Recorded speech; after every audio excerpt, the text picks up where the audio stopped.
of 4 units. And with our financing, you won't pay anything for 1 year. And we now offer virtual appointments too. Get a price from the safety of your own home. For an appointment, call 1-800-665-4700.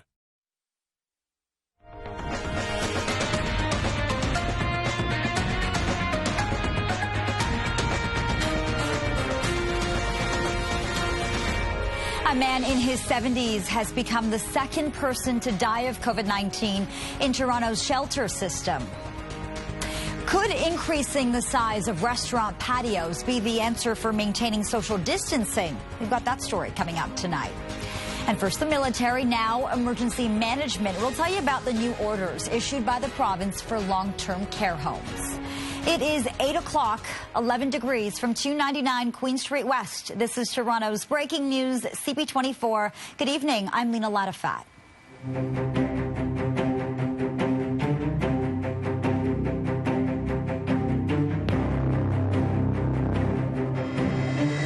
The city says a man in his 70s who was a resident of Seton House is the second person to die of COVID-19 in Toronto's shelter system. There has been a COVID-19 outbreak at Seton House since April 6th. An outbreak is declared when 2 or more people in a shelter test positive for the virus. All Seton House clients have been tested, and the 28 individuals who tested positive were moved off-site to appropriately isolate. We are closely monitoring the situation. We stay in touch regularly with Toronto Public Health to make sure that the measures that we are undertaking in the shelter system are adequate. And we remain confident that our response is working well. This is, 2 months into the response. We've moved over 2,500 people in the last few weeks. And although it is sad, the number of people who have succumbed to the virus is low.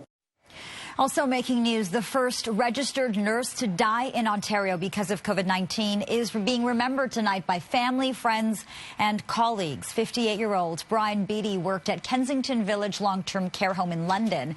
His family says he tested positive 2 weeks ago and died this week. They say he had an amazing sense of humor and loved animals. A memorial has been set up in front of that facility in his honor. He had a special connection with a lot of the residents that were up at night, and he would sit with them and make them sandwiches.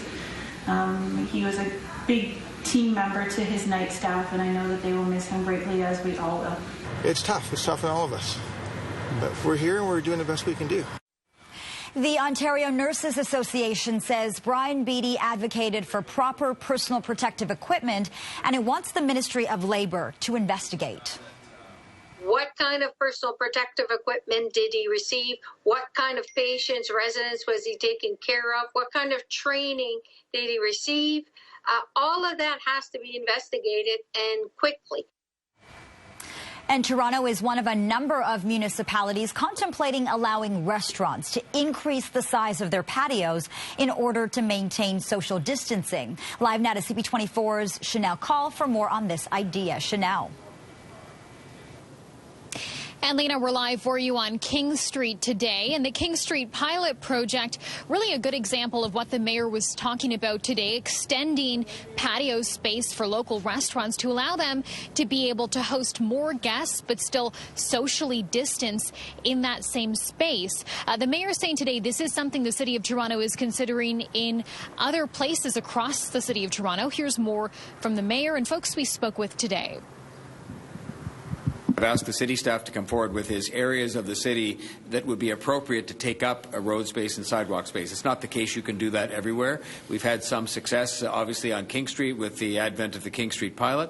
We had a project a number of years ago on Yonge Street where we closed down some access to vehicular traffic to create more patio space. So the transportation services people will come back with some recommendations in the coming days.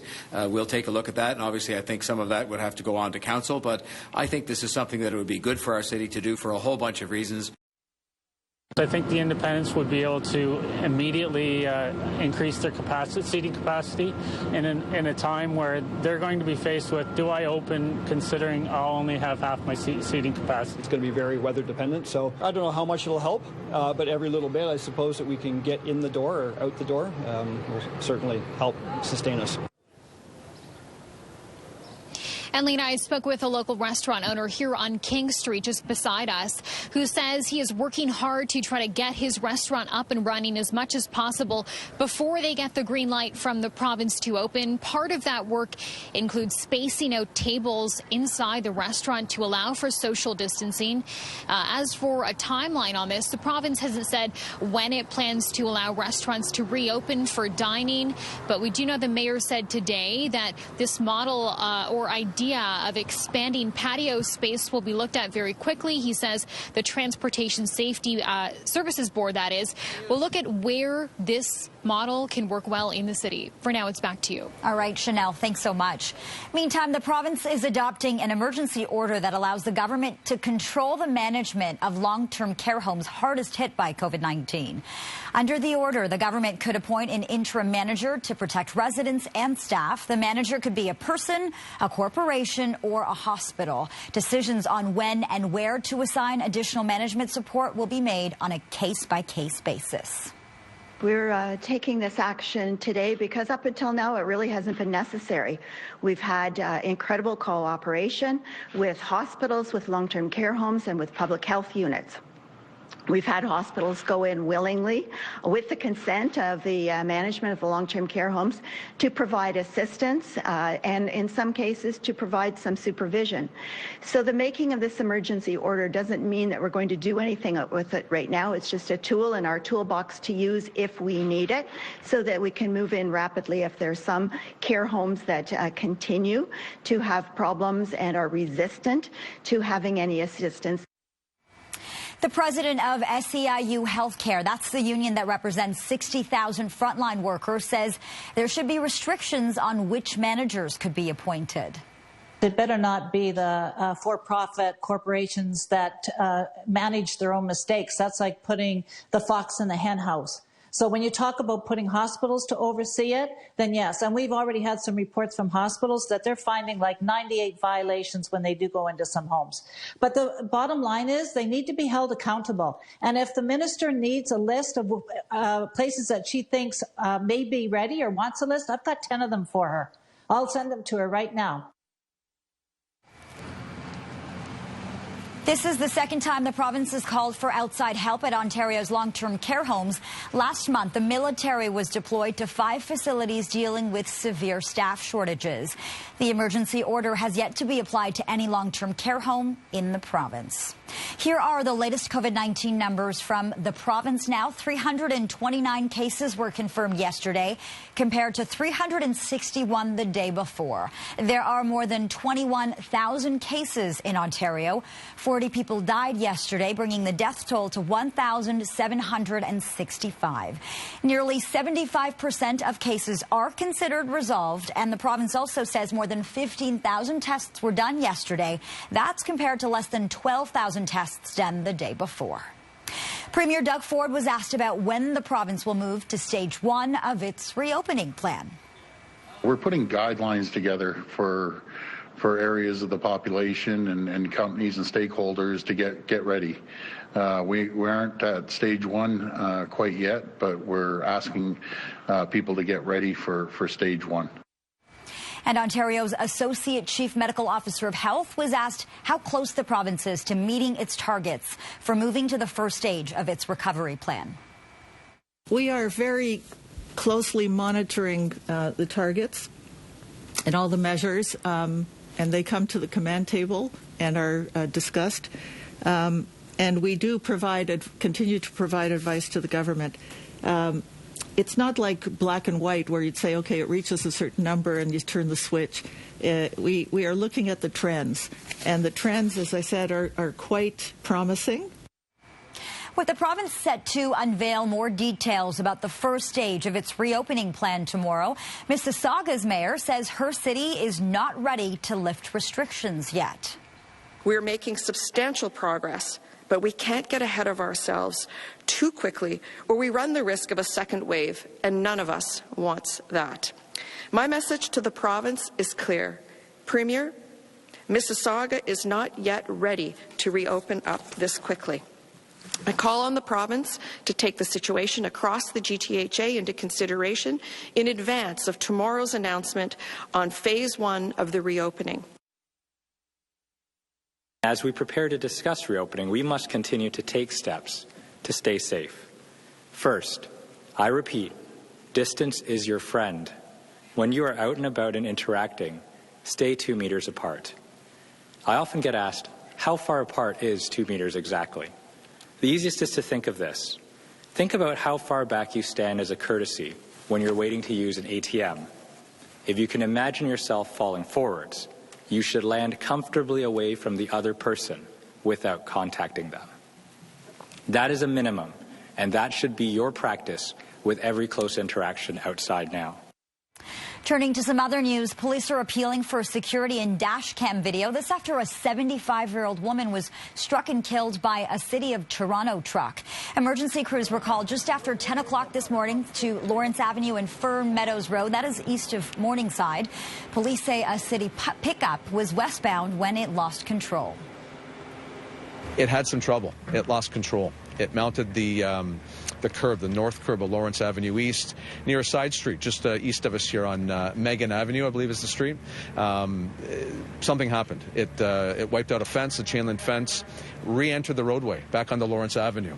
And again, I'm going to say it out of control. It crossed over. It was westbound on Lawrence. It crosses over into the eastbound lanes of Lawrence Avenue into oncoming traffic and then strikes the south curb of Lawrence. That's where our victim was walking on the sidewalk with somebody else. The vehicle struck the victim and probably so killed instantly, as I'm going to say, to be a bit graphic, but that's what it looks like we're dealing with. I was in my room actually doing my work, and I heard a big bang, and I came to look outside, and I saw several tow trucks on my street and police blocking off Lawrence. I'm so sorry to see this happen so close to home. It's scary. It's tragic. Investigators with traffic services would like to hear from any local residents, businesses, and drivers who may have security or dash camera footage from the area. Well, 3 people were sent to hospital, including one by Orange Air Ambulance after a crash in Bolton. Chopper 24 flew over the scene at Healy Road and Nixon Road. The OPP say 3 vehicles were involved, and the person airlifted to hospital has serious injuries. 2 other people went to local hospital. The circumstances around this crash are still under investigation. It is 11 degrees. You're watching Toronto's breaking news, CP24. Your weather forecast with Chris Potter coming up right after the break. Stay with us. Have you been to counselling before? Wasn't it 3 weeks ago I asked you to go see Dr. Mitchell? I'm trying to help you to wait if the job gets to us all. Not just doctors who come from war zones. People don't always want the things they need. Every time I see my little sister, I'm reminded of what we lost.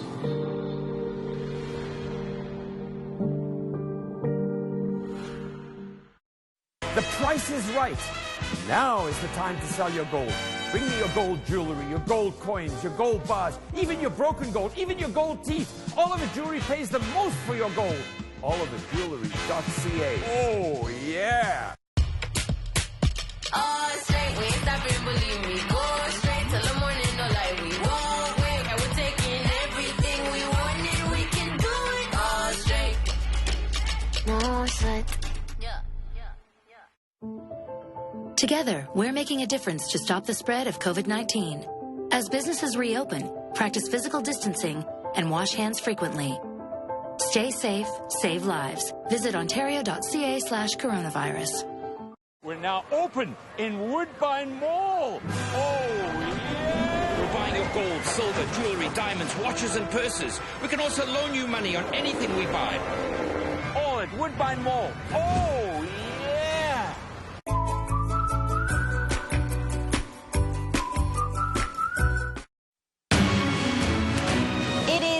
14, 10 degrees in the city. Let's get a check on your weather forecast with meteorologist Chris Potter. So, Chris, it certainly wasn't balmy in the city, but the sunshine made a big difference. Yeah, when you have nothing but sunshine for a day, it goes a long way. And obviously, temperatures were still seasonably cool. We were at least in the double digits in pretty much all communities across southern Ontario. Most areas peaked in the low to mid-teens. We should be closer to 18, 19 degrees for this time of year. We're not going to hit it tomorrow, and we do find ourselves with the risk of rainfall, especially late afternoon and into the early evening. Then we get a bit of a break, a lull, if you will, and another wave of rainfall, along with warmer conditions push in for Friday. Temperatures currently at 10 in the city, 12 through Burlington, 9 in Hamilton, and 11 through Newmarket. The winds are fairly light, and this has been a story all day long. The winds are generally coming in from the southeast. They will become easterly tomorrow. And with the added cloud cover that moves in for the afternoon, the presence of rain late afternoon, and of course those easterly winds off the cooler waters of Lake Ontario, daytime highs will be capped at 12 in the city, but outside of the city to the north and to the northeast, likely peaking in the mid-teens. Our first wave of organized rain moves through, once again, late afternoon, early evening. There's still going to be a couple of showers here and there, but the next wave moves in for the afternoon on Friday. And yes, there could be some embedded thunderstorms. Daytime highs on Friday push up towards 20. As we get into Saturday, it looks like a dry weather day. A mix of sun and cloud into the afternoon. Highs still holding their own at 17, maybe 18. 16 for Sunday. It looked like yesterday, Sunday, would be the wettest day of the long weekend. Now, the rainfall has slowed down. So most of the day on Sunday should actually be dry. It's not until the evening, and especially into Monday morning, that we get back into the periods of rainfall. But thanks to the slowdown of that system, Monday, instead of peaking around 20, we're set to peak around 14. As we get into Tuesday, we'll become mostly sunny by the late afternoon. Temperatures peak at 18, 21 for Wednesday with lots of sun. And looking ahead into the end of next week and into the following weekend, it looks like we'll have a run of sun each and every day, and daytime highs will be climbing into the mid, perhaps upper 20s for Thursday, Friday, and Saturday and Sunday of next week. We just have to get there first. Back to you. All right, Chris, thanks so much for this. The commissioner of the NHL has reportedly said he has no plans to cancel the remainder of the season due to the pandemic. Gary Bettman made the comments during a virtual town hall hosted by the San Jose, according to the Mercury News. Bettman reportedly said canceling the season was too easy a solution, not something he was contemplating. The NHL suspended play on March 12th. It is looking at resuming the season by centralizing teams in low-risk areas and holding games in empty arenas. We'll have to see if that happens. It is 8:17, 10 degrees. You're watching Toronto's Breaking News, CP24. COVID-19 could be leading the U.S. into another recession. We'll have all those details when we come back. Come on, I want to talk to you. Come here. Come on. I'm not leaving. I want to talk to you. Come out. You come. Come on.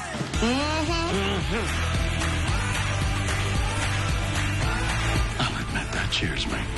You aim to please. Seriously. Yo, Walter. Let the victor go the spoils. At last, bit of good news. Yes. Are you in?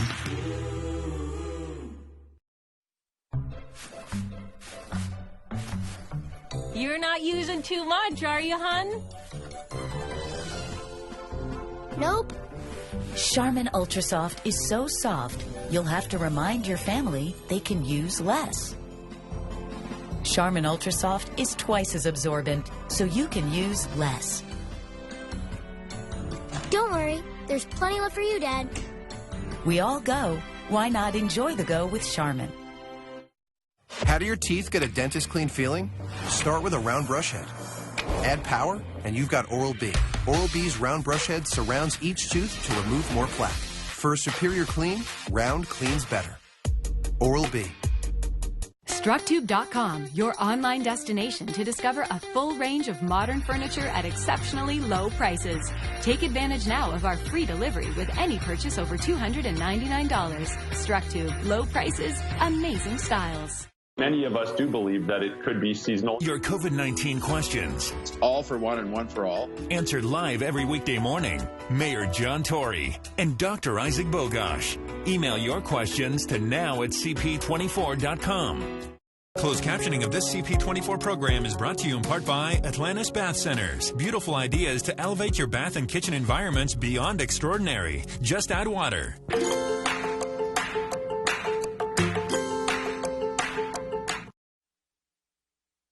Welcome back. Looking at the case numbers across the country, Canada has seen over 72,000 cases so far. More than 35,000 people have recovered, and the death toll has now topped 5,300. The first serological test for COVID-19 has finally been given the green light by Health Canada. The blood test called Liaison will be used to detect antibodies. It'll help to better understand whether people who have been infected are immune to the virus. For the next 2 years, at least 1 million samples will be collected to track the virus in both general and high-risk populations. Canada's Chief Public Health Officer weighed in on the approval of these new blood tests. We don't know enough about the immunology of COVID-19. And these tests, in general, will test for antibodies that appear days or weeks after the infection. So they're good as a look at what the proportion of the population has been infected, for instance. And new research suggests asymptomatic carriers of COVID-19 are likely to transmit the virus just by talking in an enclosed space. The study conducted by researchers at Stanford University say the virus can be spread through droplets in a closed air environment. Experts say speaking in close proximity to a person in a confined area is enough to spread the virus. Health officials have previously recognized droplets from coughing or sneezing as a way for respiratory illnesses to be transmitted. Canadian-born Broadway actor Nick Cordero has been woken up from a medically induced coma. The Hamilton native earned a Tony nomination in 2014 for his performance in Bullets Over Broadway. The 41-year-old was admitted to hospital 6 weeks ago after being diagnosed with COVID-19. He suffered strokes, sepsis, damaged lungs, and blood clots that resulted in his leg being amputated. His mother spoke about his road to recovery. And I heard about it. It was probably maybe 2 days before it actually happened. It was horrible. I mean, it's just something like, oh my heavens, that can't be happening. But then you process it. So now for us, it feels like almost normal. I mean, Nick will get a prosthetic and Nick will live a full life.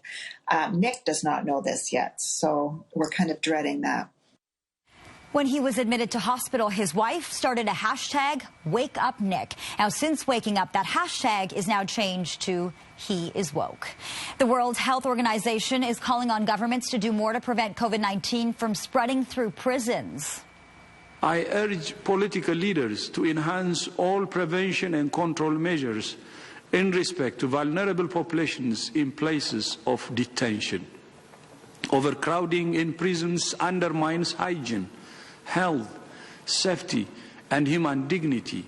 A health response to COVID-19 in closed settings alone is insufficient. New Zealand will relax many of its COVID-19 lockdown restrictions starting at midnight. The move comes after the country reported no new cases of the virus for the second day in a row. Most businesses, including malls and retail stores, will be allowed to reopen. Sit-down restaurants will also be able to resume service. Border restrictions due to COVID-19 are set to be relaxed in parts of Europe. Germany has announced its borders with France. Switzerland and Austria will reopen this weekend after 2 months of restrictions. Checks on the border with Luxembourg will also be dropped. Norway says its borders are reopening to allow people from other European countries to travel there if they have a home or family that they want to visit. The head of America's central bank is warning the pandemic could lead to a lengthy recession. Federal Reserve Chair Jerome Powell is calling on Congress and the White House to do more to prevent prolonged economic damage. He says measures to stop the spread of this virus could lead to widespread bankruptcies among small businesses and extended periods of unemployment for many. He also had a grim stat about job losses. Among people who were working in February, almost 40% of those in households making less than $40,000 a year had lost a job in March. This reversal of economic fortune has caused a level of pain that is hard to capture in words as lives are upended amid great uncertainty about the future. Powell's comments about the uncertain economic path ahead didn't help the markets today. The TSX dropped 378 points, or 2.5%, while the Dow in New York was down more than 2%. It was the second straight day of losses as some major investors also questioned the sharp rebound that stocks have seen since the March lows. It is 8:24, 10 degrees. You're watching Toronto's breaking news, CP24. A young boy in Tennessee is showing off the catch of a lifetime. We'll have that story coming up for you after the break.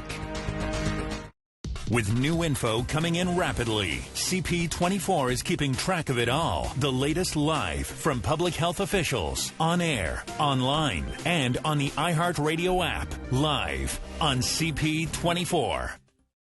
Hi, I'm Richard Sklar from David Sklar & Associates. We've all had our lives turned upside down by this COVID-19 pandemic. If you need financial help, we are still here for you. Ready for over-the-phone consultations, video consultations, and electronic document signing so that you can access our services from the safety of your home. We will get through this together. Would you like to share what's upsetting you? I'm trying to make this work, but you are so distant. I'm dead. Get a taste of the good life. I had a great life. I live in this weird digital afterlife. Unexpected uploads often have trouble adjusting, especially when you're young and hence, healthy. You know you can walk on water whenever you want. Let's go. Little help here?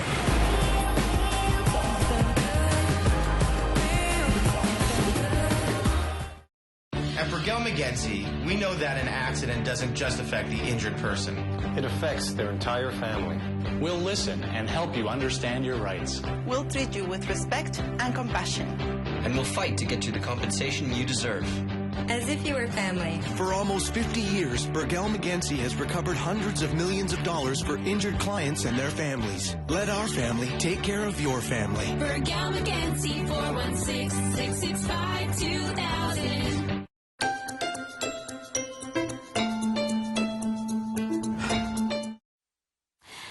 The Toronto Zoo is welcoming its newest family member, a rare baby giraffe. Meet baby longlegs. At least that is the hashtag the zoo used in its social media post to announce the arrival of this Maasai giraffe calf. Its 6-year-old mother gave birth yesterday after a 15-month pregnancy. Maasai giraffes are considered an endangered species with fewer than 35,000 left in the wild. Rare indeed. A young boy in Tennessee is showing off the catch of a lifetime. Koi Price reeled in this 80-pound lake sturgeon on Old Hickory Lake. His parents say he only weighs 55 pounds. It took him 15 minutes to get the fish into the boat. Price took a victory photo before releasing it back into the water. Now, wildlife officials say lake sturgeons are endangered due to habit loss and overfishing. They can grow to 300 pounds and live for 150 years. 8:27, 10 degrees. This is Toronto's breaking news, CP24. We continue to follow the latest developments in the COVID-19 pandemic. Stay with us. We'll have much more coming up after the break.